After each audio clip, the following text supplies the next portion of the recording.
Inside Edition has released their investigative report on tax-exempt parsonages. This has a focus on church mansions that would ordinarily pay tens of thousands of dollars in property taxes, but they pay little to none. They look like the homes of the rich and famous, glamorous multi-million-dollar mansions in stunning locations. But movie stars don't live there. They're some of America's biggest megachurch pastors. Now, non-profit Christian charities do wonderful work in the world, and in our country, we recognize this by giving them exemptions from paying taxes. Therefore, more of the funds will go to the people they're serving. We, the donors, also are able to write off our donations, and this encourages us to give. And this is good for society. Not-for-profits receive other benefits, including the parsonages for churches, but we clearly have a problem. What should we do? Welcome to Morning Tea.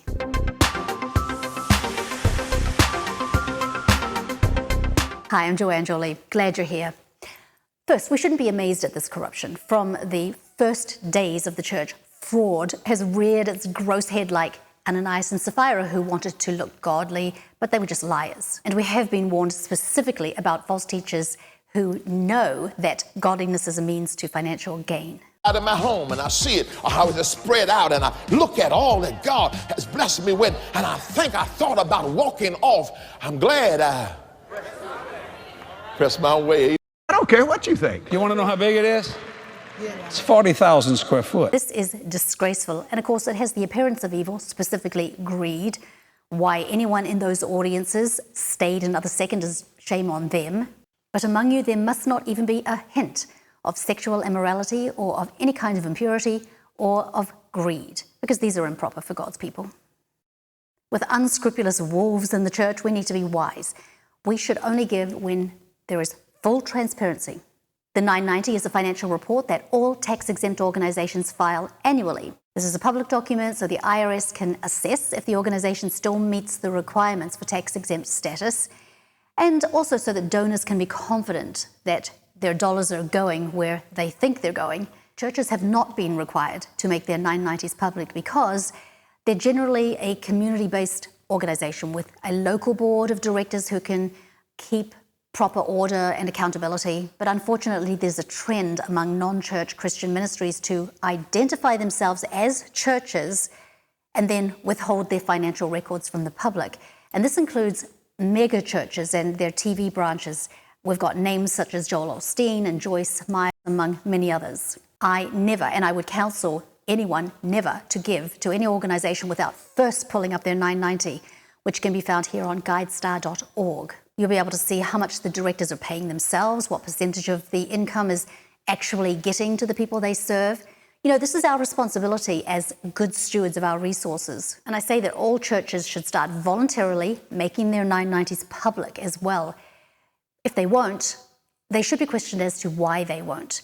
Now, some say that they're protecting their donor identities, but that very sensitive information is on a separate schedule. It's called the Schedule of Contributors. And this does not legally need to be made public. And I think this is reasonable to be kept private because some donors wish to keep their good deeds between just themselves and God, and others don't want to risk mob persecution, which is becoming more and more common. So how do we know how our church is spending the donations? Although churches don't file tax returns and they're not required to make their 990s public, there have been studies done that reveal how the churches, large and small, are spending their collections. According to an in-depth study by the Lake Institute on Faith and Giving, in 2017, $125 billion was collected. Now, in round numbers, we have about 50% going to personnel, wages, and so on, and then another 25% to building-related expenses. That's a whopping 75%. And then the remaining percentage is distributed between missions and church programs. Is this a proper balance? What is the early church model for the treasury and monies that are collected? First, what we should do is look at what the church did.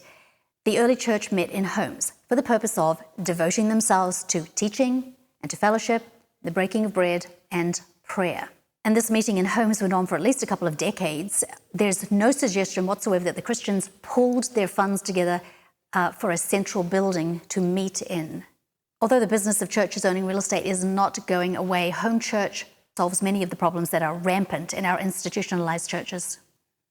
So at the meetings of the early church, collections flowed out. They flowed out mainly to the poor, anyone who had a need. in any of the churches locally.